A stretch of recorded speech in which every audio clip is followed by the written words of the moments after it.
Today we are going to be going over the bluegill, but before we start at the end of the video, I'm going to ask a question about something I mentioned in the video, and whoever gets the answer right first will get a shout out in the next video, or short also.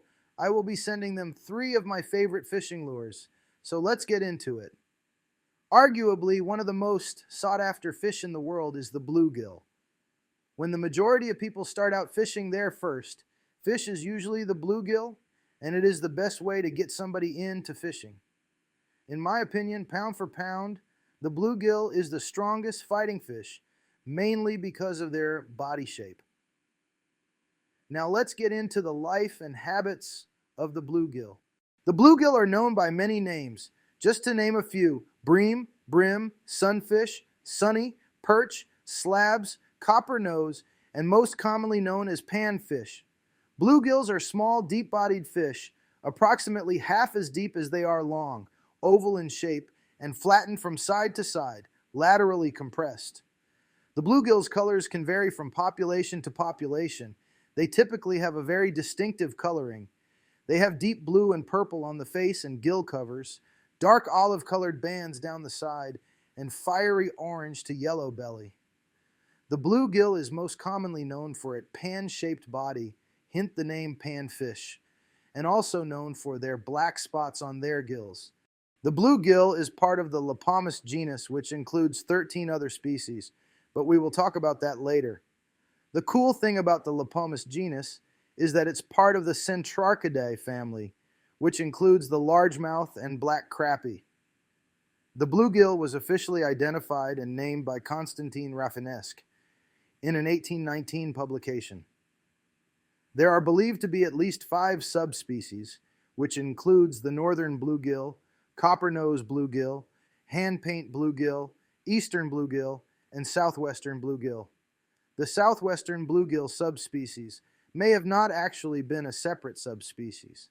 It was observed in Texas and New Mexico and described in 1853. Today, however, there is no evidence this species exists. Possibly it's extinct due to the introduction of northern bluegill sunfish, or possibly the observed southwestern bluegill were just misidentified originally.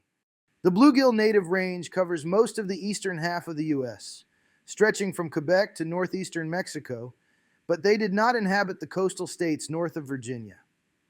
Because they are so prized as both a sport fish and a source of food, they were introduced throughout North America and now swim in every state except Alaska.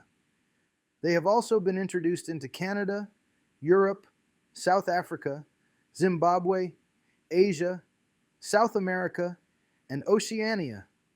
Bluegills have also been found in the Chesapeake Bay, indicating they can tolerate up to 1.8% salinity. In some locations where they have been transplanted, they are considered pests.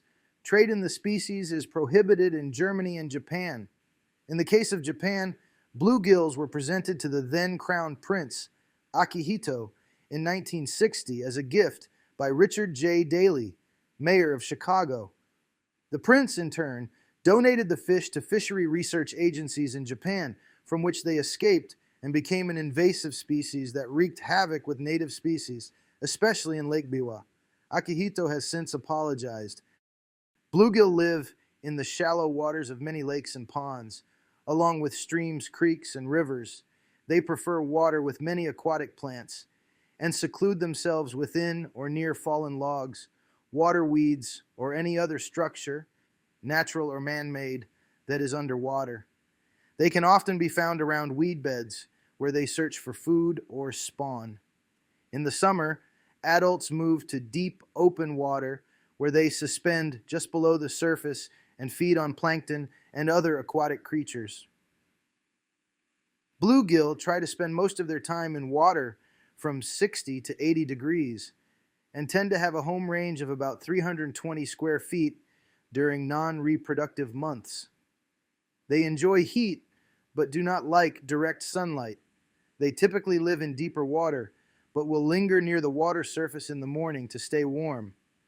Bluegill are usually found in schools of 10 to 20 fish, and these schools will often include other panfish such as crappie, pumpkin seeds, and smallmouth bass.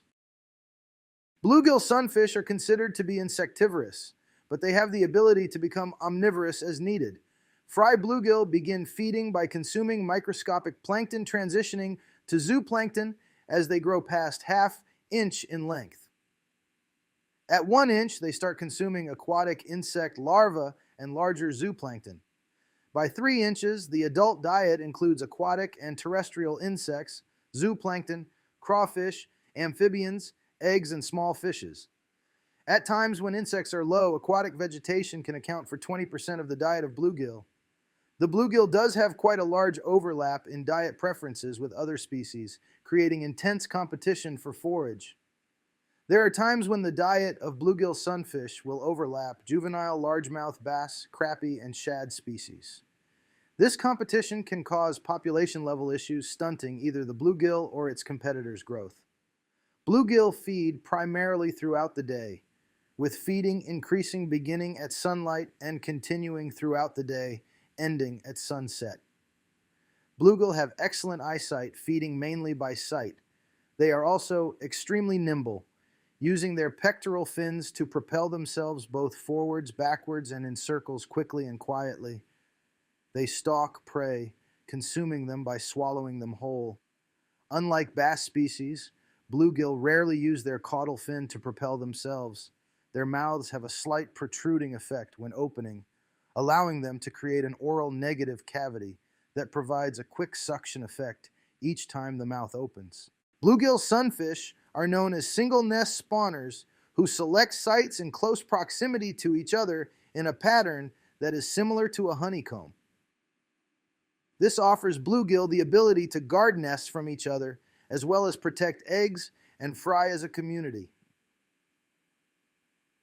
The spawning season for bluegill corresponds to an increase in water temperature and length of daylight. Male bluegill will school early in the spring season, selecting a community nesting size that is in shallow littoral zone areas 1 to 3 feet deep. The area will typically be near the shoreline with hard substrate and aquatic vegetation or hard structure in close proximity.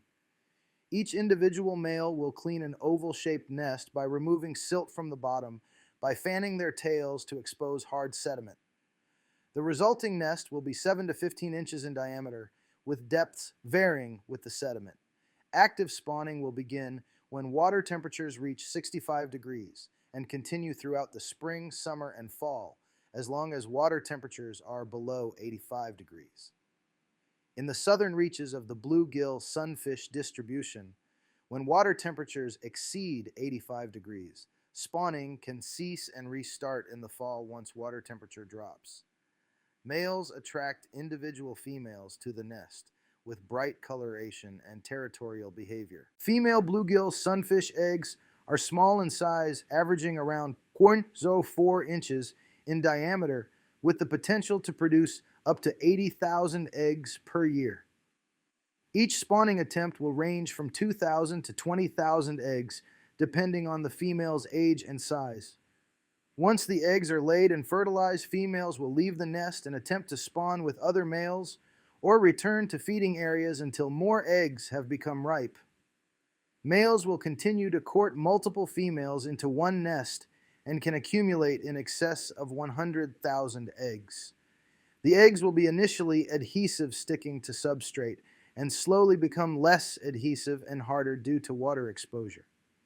Paternal care is provided by the male for around 10 days, ending at the time of fry swim up.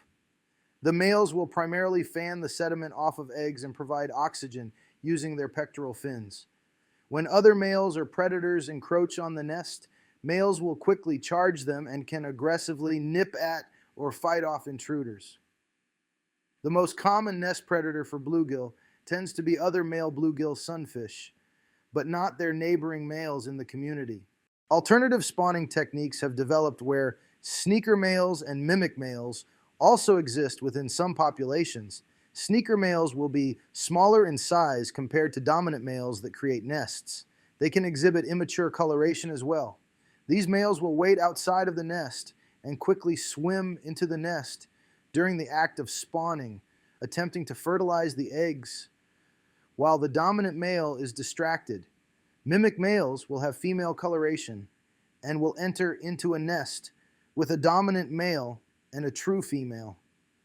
The mimic male will then attempt to fertilize eggs by participating in spawning along with the other two fish. Both of these alternative spawning techniques have been observed to be successful and minimize the potential risk of paternal care that dominant males will endure. Now that we talk about the life and habits of the bluegill, let's get into my favorite part, the interesting facts. The first fact is the IGFA world record for the bluegill weighed an amazing 4 pounds, 12 ounces, almost 5 pounds. This fish was caught by T. Hudson on Katona Lake in Alabama.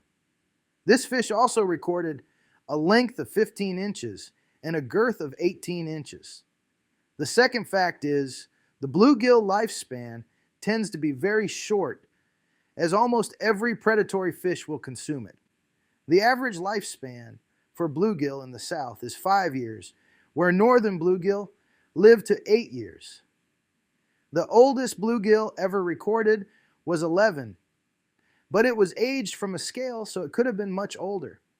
The third fact is that bluegills are said to be excellent swimmers.